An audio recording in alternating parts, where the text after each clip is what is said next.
அன்பாலே கர்த்தரின் விடுதலை ஊழியத்தின் சார்பாக இந்த கால தியானத்திற்கு உங்களை அன்போடு வரவேற்கிறேன்.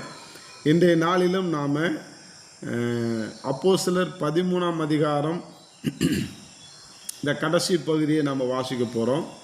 44லிருந்து 52 வரைக்கும் உள்ள பகுதியில் ஒரு ஜெப குறிப்பு இருக்கிறது. அந்த ஜெப குறிப்புக்காக நம்ம ஜெபிக்க போகிறோம். இந்த அதிகாரத்தை முடிக்க போகிறோம். இன்றைக்கி ஆண்டுடைய மகத்தான பெரிய கிருபையினால் வாட்ஸ்அப் செய்தியில் நமக்கு ஜெபக்குறிப்பு 1000 நாட்கள் நமக்கு வெளியில் வந்திருக்கிறது.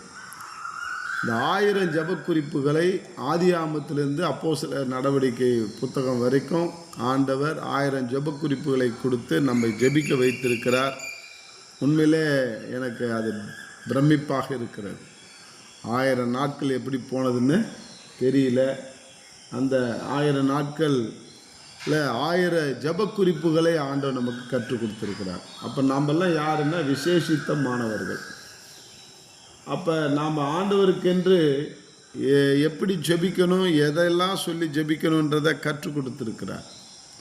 வாக்கடங்கா பெருமூச்சோடு ஜெபிக்கிற தேவன் அவர் பரலோகத்தில் வாக்கடங்கா பெருமூச்சோடு ஜெபிக்கிறதோடு நில்லாமல் இந்த பூலோகத்தில் ஆவியானவரை அனுப்பி நமக்கு 1000 ஜெபக்குறிப்புகளை இன்னும் எத்தனை ஜெபக்குறிப்புகளை கொடுப்பார் எனக்கு தெரியாது.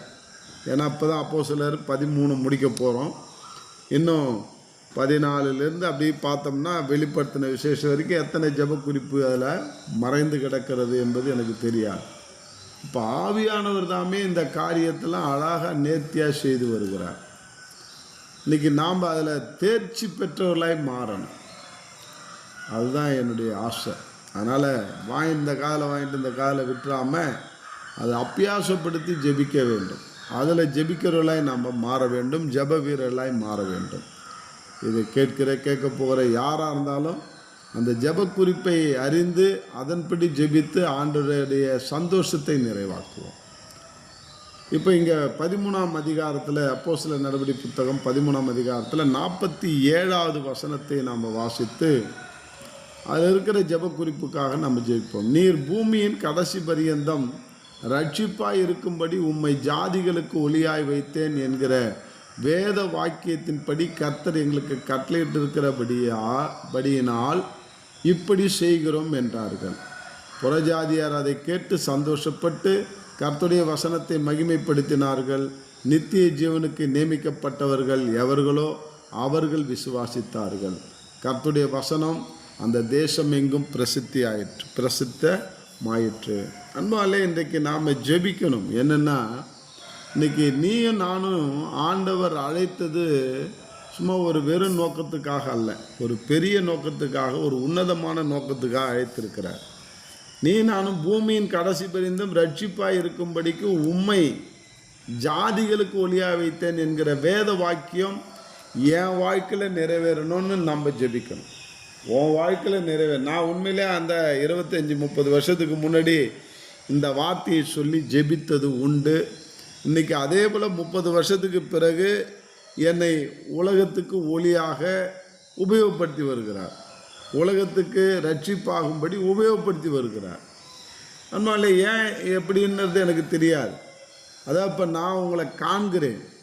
காணாத எத்தனையோ மக்களுக்கு ஆசீர்வாதமாக ஆண்டுடைய வார்த்தை கடந்து செல்கிறது. காணாத மக்கள் யார் வார்த்தையை கேட்பானே தெரியாது. இன்றைக்கி அப்படிப்பட்ட டெக்னாலஜியில் நம்ம வந்திருக்கிறோம். யூடியூப்பு, ஃபேஸ்புக்கு, இன்னும் FM ரேடியோ, இப்படி அநேக இந்த மீடியாக்கள் மூலமாக செய்திகள் ஒளிபரப்பாகி கொண்டிருக்கிறது. உண்மையிலே ஜிஃபன் FM ரேடியோ அந்த பொறுப்பாளருக்கு நான் மிகவும் நன்றி கடன் பட்டிருக்கிறேன். அந்த ஜிஃபன் ரேடியோ மூலமாக காஸ்பல் ஃபார் ஆல் நேஷன் என்ற ரேடியோ வானொலி நிலையத்தை அவர்கள் வைத்து நடத்தி வருகிறார்கள். 24 மணி நேரமும் அதில் ஆண்டுடைய செய்திகளும் பாடல்களும் ஒளிபரப்பாகி கொண்டே இருக்கிறது. அதில் நம்ம செய்தியும் வருகிறது, காலையிலும் மாலையிலும். அது எத்தனை லட்சம் மக்கள் கேட்பாங்க நமக்கே தெரியாது. வானொலி காற்றுல பறந்துக்கிட்டு இருக்குது. ஆண்டவருடைய வார்த்தை பறந்துட்டு இருக்கு. உண்மையிலே அது அநேகருக்கு அது ஆசீர்வாதமாக இருக்குது. அது அன்விசிபிள் பீப்புள். கண்ணால் பார்க்க முடியாத மக்கள் ஆண்டுடைய வார்த்தையை கேட்பாங்க. உண்மையிலே ஒருத்தர் சொன்னார், கற்றறிந்த ஒரு கல்விமான் சொன்னார், ரேடியோ மினிஸ்ட்ரி என்பது ஒரு பெரிய ஊழியம்.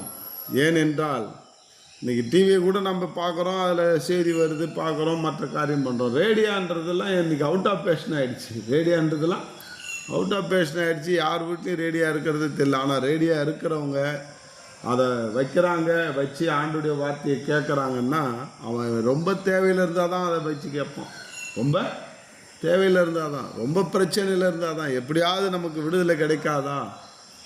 அன்பாலே அந்த ரேடியோ மூலமாக ஆண்டுடைய செய்தி கடந்து செல்லும்போது எத்தனை பேர் ரட்சிப்பு பட்டிருப்பாங்க, எத்தனை பேர் வெளிச்சத்தை பெற்றிருப்பாங்க நமக்கு தெரியாது. இது எங்கே தான் தெரியும்? பரலோகத்தில் தான் தெரியும் அதனுடைய பலன். அப்படிப்பட்ட ஊழியத்தை ஆண்டவர் செய்ய வைத்தாரா இல்லையா? இந்த ஜெபத்தை நான் பிரியப்பட்டு ஆசைப்பட்டு வாஞ்சித்து நான் ஜெபித்ததனுடைய அந்த விளைவை நான் இன்றைக்கு நான் பார்க்கிறேன். அதே போல் இந்த ஜெபத்தை தான் இப்போ உங்களுக்கு கற்றுத்தருகிறேன். அன்பாலே இந்த ஜெபத்தை பண்ணுங்க. என்னென்னு பண்ணணும்? ஆண்டவரே, பூமியின் கடைசி பரியந்தம் நான் ரட்சிப்பாக இருக்கும்படிக்கு உம்மை ஜாதிகளுக்கு ஒளியாய் வைத்தேன்னு சொன்னீங்களே, என்ன ஒளியாக வைத்திருக்கிறீங்க? எடுத்து உபயோகப்படுத்துங்கப்பா. எந்த விதத்திலையாவது நான் உபயோகமாக இருக்கணும். அன்பாலே, இன்றைக்கி நாம் எந்த விதத்திலையாவது ஆண்டவருக்கு உபயோகப்படுகிற ஒரு பாத்திரமாக இருக்கணும். அது உடல் உழைப்பாக இருக்கலாம், அல்லது சோஷியல் ஒர்க்காக இருக்கலாம், அல்லது நீ கற்றறிந்த படிப்பின் மூலமாக இருக்கலாம், அல்லது ஒன்று நீ பெற்றிருக்கிற செல்வத்தின் மூலமாக இருக்கலாம். எப்படியோ நம்ம உலகத்துக்கு பயன்படணும், உலகத்துக்கு ஒளியாக இருக்கணும். அது நீ நானும் தான் டிசைட் பண்ணணும். அதுக்காக நம்ம ஜெபிக்கணும். அதுதான் இங்கே சொல்லித்தரார். என்கிற வேத வாக்கியத்தின்படி கர்த்தர் எங்களுக்கு கட்டளையிடும் அப்படின்னு நீ ஜெபித்தாதான் உனக்கு கட்டளையிடுவார். இங்கே பர்னபாவுக்கும் சவுலுக்கும் ஆண்டவர் கட்டளையிட்டபடி அவங்க செஞ்சாங்க. இன்னைக்கு நமக்கும் கட்டளையிட்டு இருக்கிறாரு. நாம் செய்யும்பொழுது அநேக பட்டணத்தில், நாம் போகிற பட்டணத்தில் அல்லது வார்த்தை போகிற பட்டணத்தில் அங்கே என்ன நடக்குமா? பெரிய சந்தோஷம் நடக்கும்னு பார்க்குறோம். கர்த்தருடைய வசனம் அந்த தேசம் எங்கும் பிரசித்தி பெற்றது. அதனால இன்னைக்கு நித்திய ஜீவனுக்கு நியமிக்கப்பட்டவர் எவ்வளோ அவர்கள் விசுவாசித்தார்கள். அதான் அண்டர்லைன். யாரெல்லாம் நித்திய ஜீவனுக்கு நியமிக்கப்பட்டிருக்காங்களோ அவங்கள கடந்து செல்கிறது வார்த்தை. அந்த வார்த்தை அவளை உற்சாகப்படுத்துகிறது. அந்த வார்த்தை அவர்களை உண்மையிலே பரிசுத்தப்படுத்தி அவங்கள நித்திய ஜீவனுக்கு நேராக வழி நடத்துகிறது. இன்னைக்கு 1000 ஜெப குறிப்பை நம்ம கொடுத்துருக்கிறாருன்னா சும்மா இல்லை, நித்திய ஜீவனுக்கு நம்மளை தயார்படுத்துகிறார் என்று அர்த்தம். ஏனென்றால் யாருக்கும் கிடைக்காத ஒரு ஸ்பெஷல். அதனால இன்னைக்கு ஆண்டவர் சொன்ன, உயிரோடு இருந்த நாளில் சொன்ன ஓமைகள், ஒப்பீடுகள், ஜபங்கள், இப்படி அநேக தலைப்பில் ஆண்டவர் நம்மோடு இடைப்பட்டு கொண்டிருக்கிறார். உண்மையிலே இன்றைக்கி நான் நினச்சேன், அதெல்லாம் என்ன நினச்சேன்னா, நம்ம மக்கனாயம் பைபிள் காலேஜ் நடத்துகிறோம். நம்ம அந்த காலேஜில் இதெல்லாம் ஒரு பாடத்திட்டமாக ஏன் மாற்றக்கூடாது? இதையும் அலசி ஆராயக்கூடாது? ஏன் இதை ஒரு ஆராய்ச்சி படிப்பாக நம்ம வைத்து நடக்கக்கூடாது? இன்னைக்கு எத்தனையோ காரியத்தை நமக்கு சொல்லி கொடுத்துருக்கிறார். அதனால எவ்வளோ காரியம் அனுதினமும் இன்னைக்கு அநேக ரகசியத்தை ஆண்டவர் வெளிப்படுத்தியிருக்கிறார். என்ன காரணம்? வெளியில் அது அநேகருக்கு அது தெரியப்படுத்தணுன்றதுனால தான். இன்னைக்கு உண்மையிலே நான் படித்த படிப்பெல்லாம் எனக்கு புரியாத படிப்பாக இருந்தது. எனக்கு என்ன சொல்கிறாங்க அந்த ஆத்தர்ன்றதே நான் விளங்கி கொள்றதுக்கு ரொம்ப நாள் ஆச்சு, ரொம்ப உற்று படித்து அப்புறமா தான் அதை நான் புரிஞ்சுக்கிறேன். ஆனால் இன்றைக்கி எத்தனை பேர் அதை விளங்கி கொள்வாங்கன்னு எனக்கு தெரியல. ஆனால் ஆண்டவர் எளிமையாய் சொன்ன ஓமைகள், அந்த ஓமையினுடைய ரகசியங்கள், அதில் மறைந்து கிடக்கிற சத்தியங்கள், இன்றைக்கி ஒவ்வொரு வசனத்திலும் ஒவ்வொரு சத்தியம் மறைந்து கிடக்கிறது. அதெல்லாம் இன்றைக்கி நமக்கு வெளியில் கொண்டு வர. உண்மையிலே நாம் நேற்று என்னுடைய நண்பரோடு பேசி கொண்டிருக்கும்போது சில காரியங்கள் ரோமருக்கு எழுதின நிருபத்தில் நான் பல காரியத்தை அவருக்கு நான் விளக்கி சொல்லும்போது அவர் ஆச்சரியப்பட்டு போனார். அதனாலே ரோமரில் இன்றைக்கி கிட்டத்தட்ட 16 அதிகாரம் இருக்கிறது. சும்மா ஷார்ட்டாக இருக்குது. இந்த 16 அதிகாரமும் ஒரே ஒரு லெட்டர் தான். அது நமக்காக அதிகாரமாக 16ன்னு பிரித்து வச்சுருக்கிறாங்க. ஒரே லெட்டர், ரோமாபுரிக்கு எதிராக ஒரு லெட்டர், ஒரு கடிதம். அந்த 16 அதிகாரத்தை ஒரே மூச்சில் படிங்க. அப்படி படிக்கும்போது உங்களுக்கு ஆண்டவர் அநேக ரகசியத்தை வெளிப்படுத்துவார். நான் தான் சொல்லுவேன், எனக்கு மட்டும் கிடையாது, நமக்கு மட்டும் கிடையாது, உலகத்தில் ஒரு சிலருக்கு மட்டும் கிடையாது, ஒவ்வொருவருக்கும் அதை வாஞ்சியோடு படிக்கும்போது, திருவசனத்தை பிரியமாய் படிக்கும் பொழுது அதில் இருக்கிற ஆழமான கருப்பொருளை ஆண்டவர் உனக்கு எனக்கு வெளிப்படுத்துவார். அன்பாலே அதெல்லாம் தான் ரோமரில் நிறைய சத்தியத்தை நான் கற்றுக்கொண்டேன். ரோமருக்கு எழுதின கடிதத்தின் ரகசியம் என்று ஒரு புத்தகம் எழுத வேண்டும் என்று நான் ஆசைப்படுகிறேன். அதுக்கு நீங்கள் ஜெபம் பண்ணுங்கள். ஆண்டவர் தாமே என்னை மறைச்சு அதை எழுதணும். அது பாதியிலே நிற்குது.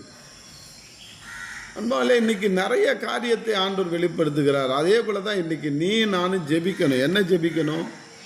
நான் பூமியின் கடைசி பரியந்தம் நான் சாட்சியாக இருக்கணும்.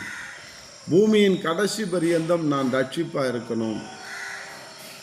அநேக ஜாதிகளுக்கு நான் ஒளியாக இருக்கணும் ஆண்டவரே அப்படின்னு நீ ஆசைப்பட்டு ஜெபிக்கும் பொழுது ஆண்டவர் நிச்சயமாக பெரிய காரியங்களை செய்வார். அன்பாலே இன்னைக்கு காலையில் ஒரு குரூப் ஆஃப் பீப்புளுக்கு நான் வார்த்தை கொடுத்தேன். யோவான் 15ஆம் அதிகாரம்னு நினைக்கிறேன்.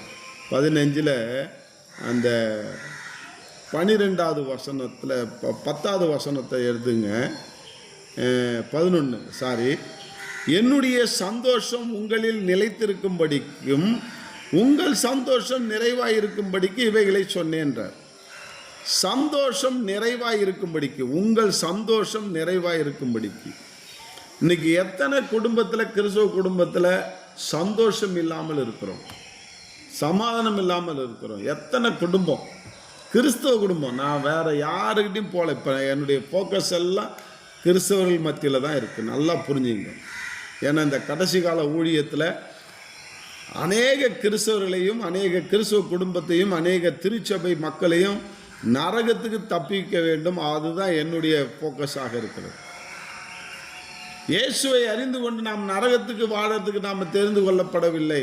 நீ நான் ஒளியாக இருக்க தெரிந்து கொண்டார், நீ நான் ரட்சிப்பாக இருக்க தெரிந்து கொண்டார். ஆனால் இன்னைக்கு நாம் என்ன செய்கிறோம்? இயேசுவை ஏற்றுக்கொண்டு நரகத்துக்கு பாத்திரராக இருக்கிறோம், மாறிக்கொண்டிருக்கிறோம். பிசாசு வஞ்சிக்கிறான்.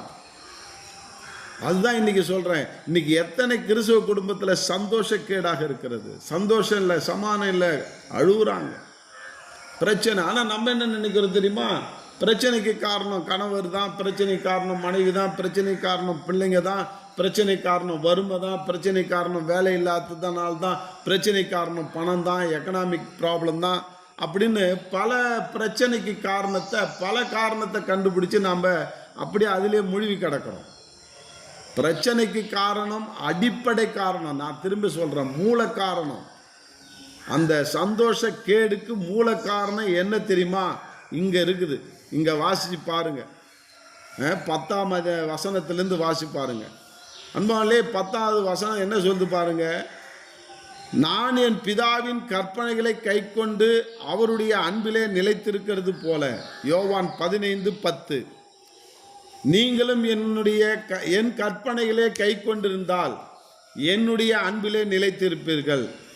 என்னுடைய சந்தோஷம் உங்களில் நிலைத்திருக்கும்படிக்கு, உங்கள் சந்தோஷம் நிறைவாயிருக்கும்படிக்கு இவைகளை சொன்னேன் என்றார். உங்களுக்கு சொன்னேன். அப்ப நான் உங்களில் அன்பாயிருக்கிறது போல நீங்களும் ஒருவரில் ஒருவர் அன்பாயிருக்க வேண்டும் என்பதே என்னுடைய கற்பனையாய் இருக்கிறது.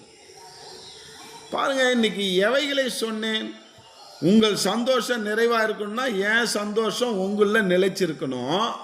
அப்போ தான் உன் சந்தோஷம் நிறைவாக கிடைக்கும். என் சந்தோஷம் ஒன்றில் எப்போ நிலைத்திருக்கணும்னா என் கற்பனையின்படி நீ நடந்தனா ஒன்றில் என் சந்தோஷம் நிலைச்சிருக்கும். இதுக்காக தான் நான் அதை சொன்னேன். பிதா என்னில் அன்பாக இருக்கிறது போல நானும் உங்களில் அன்பாக இருக்கிறேன், என்னுடைய அன்பிலே நிலைத்திருங்கள்.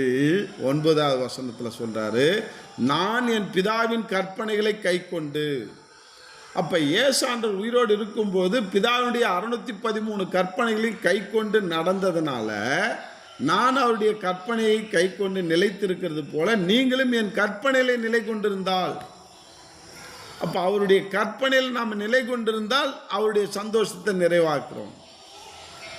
அன்பாலே இன்னைக்கு அந்த கற்பனை, ஒரே ஒரு கற்பனை தான் சொன்னார், ஒன்று நேசிக்கு போய் பிறர் நேசினா. அந்த ஒரு கற்பனையும் உருப்படியாக நம்ம செய்யலை, ஆனால் தான் இன்றைக்கி நம்ம சந்தோஷ கேடு. அன்பாலே, ஆனால் நாம் நினச்சிட்டு இருக்கிறோம் நம்ம சந்தோஷத்துக்கு கேடு பல பல பிரச்சனைகள், பல பல காரணங்கள் என்று. இல்லை, அடிப்படை காரணம் அவர் ஒரே ஒரு கற்பனை சொன்னார், அந்த ஒரு கற்பனையும் செய்யாததுனால்தான் நமக்கு சந்தோஷத்துக்கு கேடு சமானம் இல்லை. அதுக்கு என்ன காரணம்னா சுயநலம். ஒன்று நேசிக்கிறது போல் பிறரை நேசிக்கணும்னா அதை நீ ப்ராக்டிக்கலாக செய்கிறதுக்கு தான் ஆண்டவர் அழகாக மத்தேயு 7ஆம் அதிகாரம் 12 சொன்னார். அடுத்தவன் உனக்கு என்ன செய்யணும்னு நினைக்கிறியோ நீ அடுத்தவனுக்கு செய், அதுதான் ஒன்று நேசிக்க போய் பிறரை நேசிக்கிறது. ப்ராக்டிக்கலும் சொல்லிட்டார். ஆனால் ரெண்டுத்தையுமே நம்ம செய்யாமல் இருக்கிறோம், அதனால் நம்ம சந்தோஷம் கேடாக இருக்குது. ஆனால் அன்பானே, இன்றைக்கி நாம் உலகத்துக்கு வெளிச்சமாக இருக்கணும்னா, அநேக ரட்சிக்கப்படணும்னா, முதல் நீ அவருடைய சந்தோஷத்தை நிறைவாய் பெற்றுக்கொள். கர்த்தர் உன்னை கொண்டு என்னை கொண்டு உலகத்தை ஆசீர்வதிப்பார், உலகத்தை ரட்சிப்பார். இன்றைக்கி உலக மக்களுக்கு ஒன்னையும் என்னையும் ஒளியாக வைப்பார். ஒப்பு கொடுப்போம், ஜெபிப்போம். அன்பின் தகப்பனே, நன்றியோடு துதிக்கிறோம். இந்த நாளிலே நீர் கற்றுக் கொடுக்கிற அநேக ஜெப குறிப்புகளுக்காக நன்றி செலுத்துகிறோம். அந்த ஜெப குறிப்பின்படி நாங்கள் ஜெபித்து வெற்றியை பார்க்க உதவி செய்யும். நாங்கள் ஆசைப்பட்டு ஜெபிக்கிறோம் ஆண்டவரே. இதை கேட்க போகிற ஒவ்வொருவரும் பூமியின் கடைசி பரியந்தம் ரட்சிப்பாக இருக்கவும், அநேக ஜாதிகளுக்கு அவர்கள் வெளிச்சமாக இருக்கவும் நீர் அவர்களை ஏற்படுத்தி இருக்கிறீர் ஆண்டவரே. அவர்களுக்கு நீர் ஆண்டவரை அழைத்திருக்கிறீர், அவர்களுக்கு கட்டளையிட்டு இருக்கிறீர் என்பதை அறிந்து அவர்களும் ஜெபித்து வெற்றியை பார்க்க உதவி செய்யும். அப்படியாக ஒவ்வொருவரையும் உலகத்துக்கு வெளிச்சமாய் நீர் வைத்திடும். அவர் மூலமாக அநேக ரட்சிக்கப்பட உதவி செய்யும். அப்படியா செய்ய போறீங்க. நன்றி. இயேசு கிறிஸ்து நாமத்தை ஜெபிக்கிறேன் சொல்ல தகப்பனே. ஆமென். காட் பிளஸ் யூ அன்பாலே.